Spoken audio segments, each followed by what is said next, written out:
January the 17th, 1940, Washington, D.C. The morning frost clung to the windows of the War Department building as clerks shuffled through corridors lined with mahogany and the faint smell of pipe tobacco. Outside, the Potomac River moved sluggishly beneath a grey sky. Inside, a single typewriter clattered in an office where production reports lay stacked in neat piles. Figures that meant little to most Americans still nursing the wounds of the Great Depression. Steel output, aircraft frames per quarter, shipyard capacity, numbers on paper, cold and abstract. Across the Pacific, 7,000 miles away, in a spare office in Tokyo, a Japanese naval officer named Isoroku Yamamoto sat beneath a single hanging lamp, reading those same numbers translated into Japanese. His face was unreadable, but his pen moved slowly across the margin of the document, underlining a single phrase: industrial potential. He set the pen down. He knew what those numbers meant. Most of his colleagues did not. The Japanese Empire in 1940 stood at the height of its confidence. Its armies had swept through Manchuria, carved deep into China, and proven their mettle in countless battles.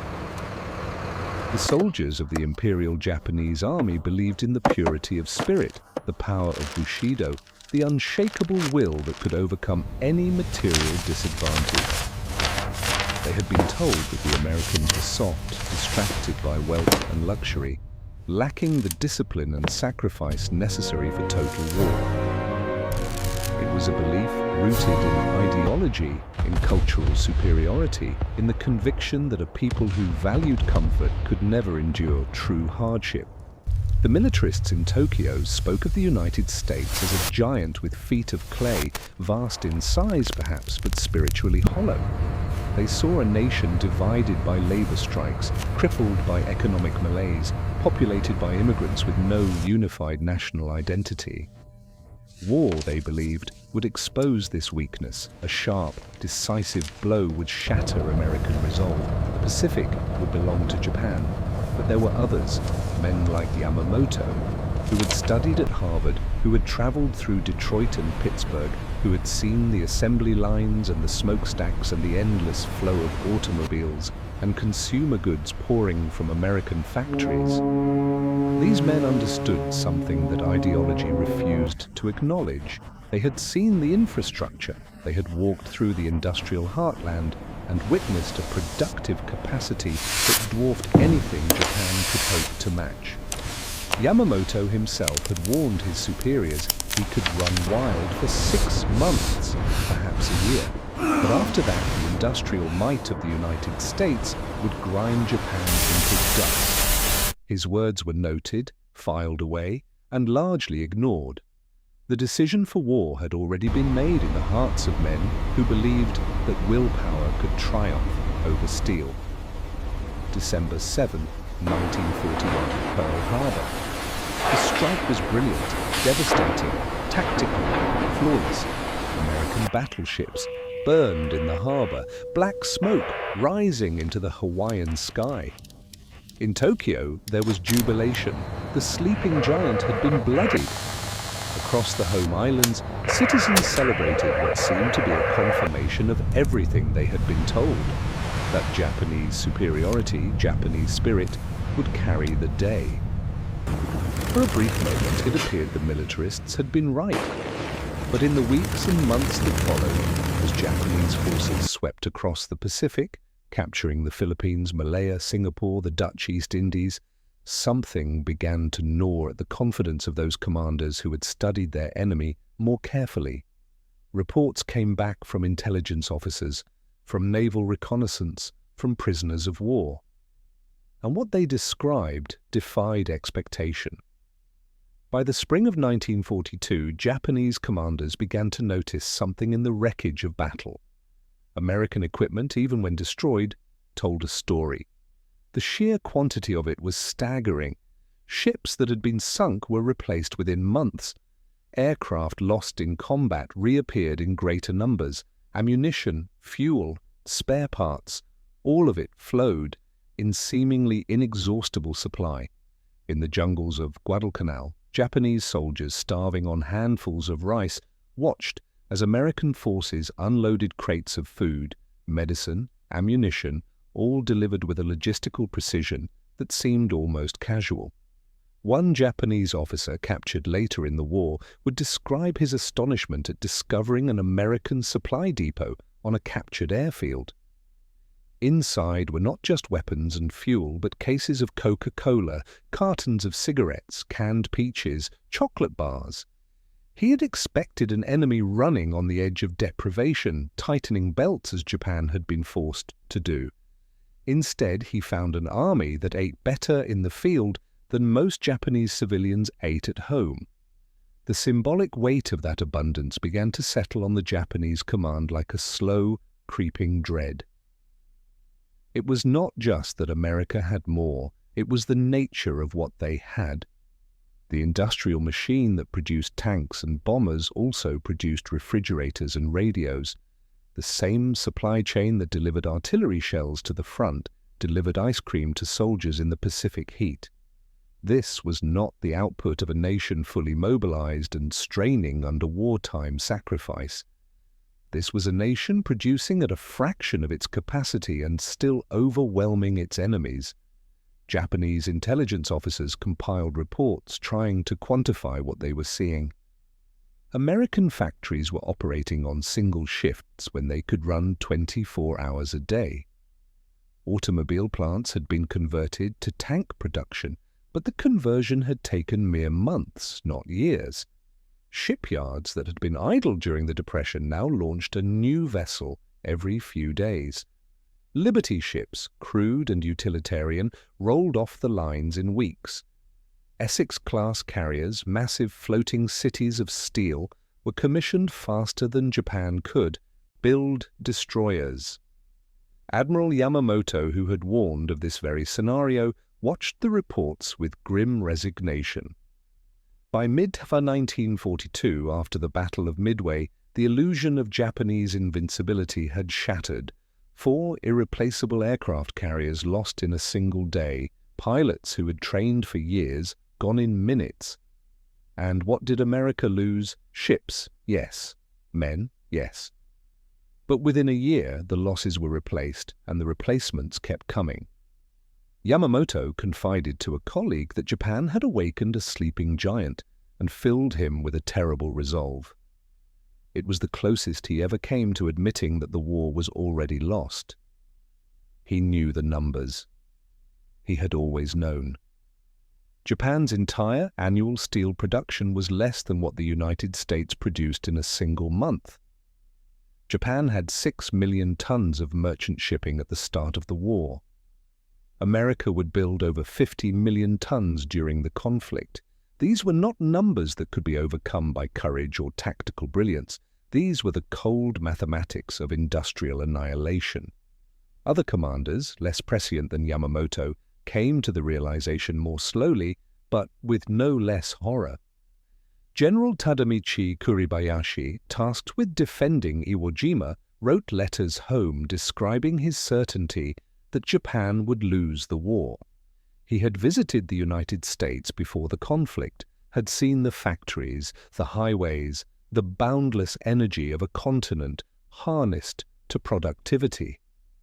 On Iwo Jima, as American bombs rained down day after day without pause, as shells from offshore battleships turned the volcanic rock into a moonscape, he understood that he was not fighting an army, he was fighting an entire industrial civilization. His men, entrenched in caves and tunnels, starving and cut off, watched as American forces landed with flamethrowers, bulldozers, portable hospitals, hot meals.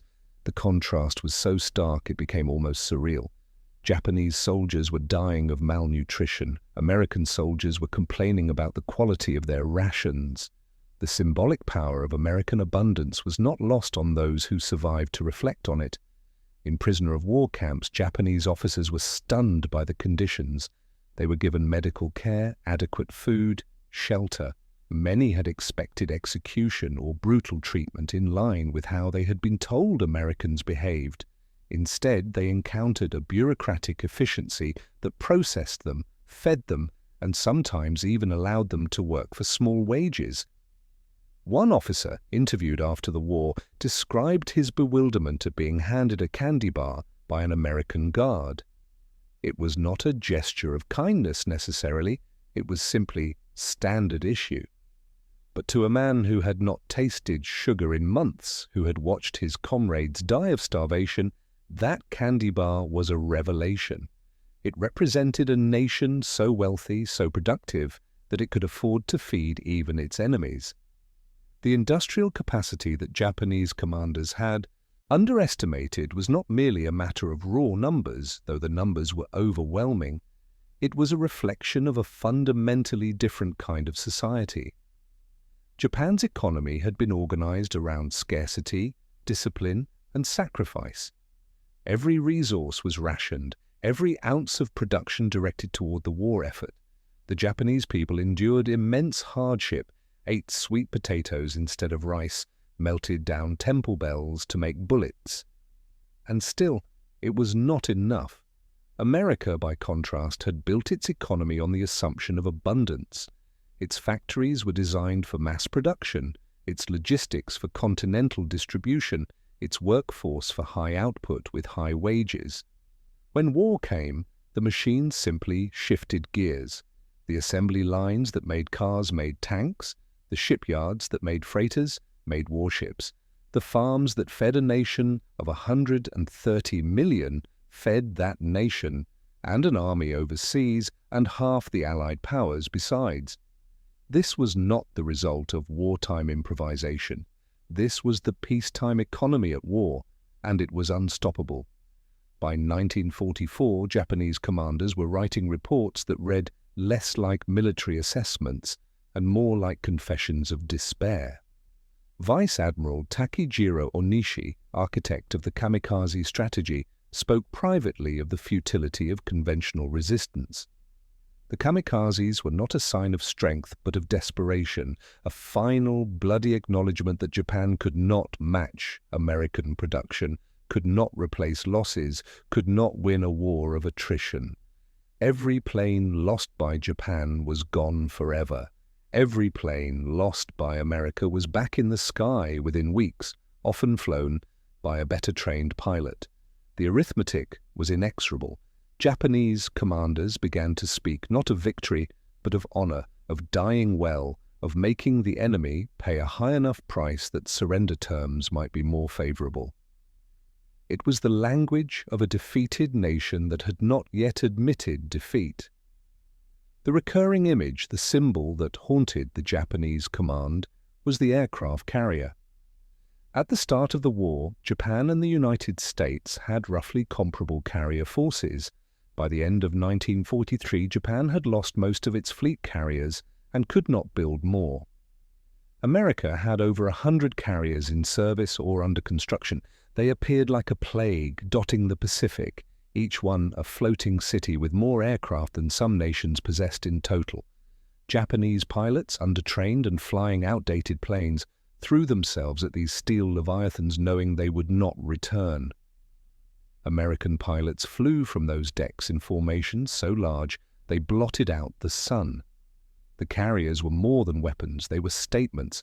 They were proof that American industry could project power anywhere, indefinitely, without exhaustion. In the final year of the war, as Japan's cities burned under incendiary raids, as the blockade strangled the home islands, as hunger spread and factories fell silent for lack of raw materials, the lesson was complete. The commanders who had dismissed American industrial capacity as irrelevant now understood that it had been the only thing that mattered. Bushido had not saved them. Superior tactics had not saved them. The willingness to die had not saved them. They had been buried under an avalanche of steel, and there had never been any chance of escape. Yamamoto had been right. The war had been lost the moment it began. After Japan's surrender, in the ruins of Tokyo, former officers sat in the ashes and tried to make sense of what had happened. Some clung to the narrative of betrayal, of politicians who had sued for peace too early, but the honest among them admitted the truth. They had fought the Industrial Revolution itself and lost. They had believed that spirit could overcome matter, that discipline could defeat abundance, that a warrior culture could triumph over a productive one. They had been wrong. The United States had not won because its soldiers were braver or its generals more brilliant. It had won because it could build faster, produce more, and supply better than any nation in history. And it had done so while maintaining a standard of living for its civilians that most of the world could only dream of. The lesson was not lost on the generation that followed. Japan rebuilt, but it rebuilt on a different model, one that embraced industry, efficiency, production. The same commanders who had scorned American materialism became architects of an economic miracle rooted in those very principles. They had learned at a cost of millions of lives that wars in the modern age are won not on the battlefield alone, but in the factory, the shipyard, the assembly line. The American industrial machine had been a force of nature, indifferent to sacrifice, immune to willpower, relentless as the tide. And in the end, it had reshaped the world. In the quiet offices where once those production reports had been filed away, ignored by men who believed in the supremacy of spirit, there is now a kind of temple to the power of industry. The numbers that once seemed abstract, tonnage, output, capacity, are now understood as the language of history itself. The commanders who noted them too late learned that in total war, abundance is its own form of invincibility, and the symbol that haunted them, the endless stream of ships, planes, tanks, and yes, even candy bars, became the emblem of a nation that had turned its prosperity into an engine of victory. That engine did not stop with the war. It rolled forward into the decades that followed, shaping the peace as it had shaped the conflict. And those who had once dismissed it learned, too late, that underestimating America's capacity to produce was not a miscalculation. It was a catastrophe.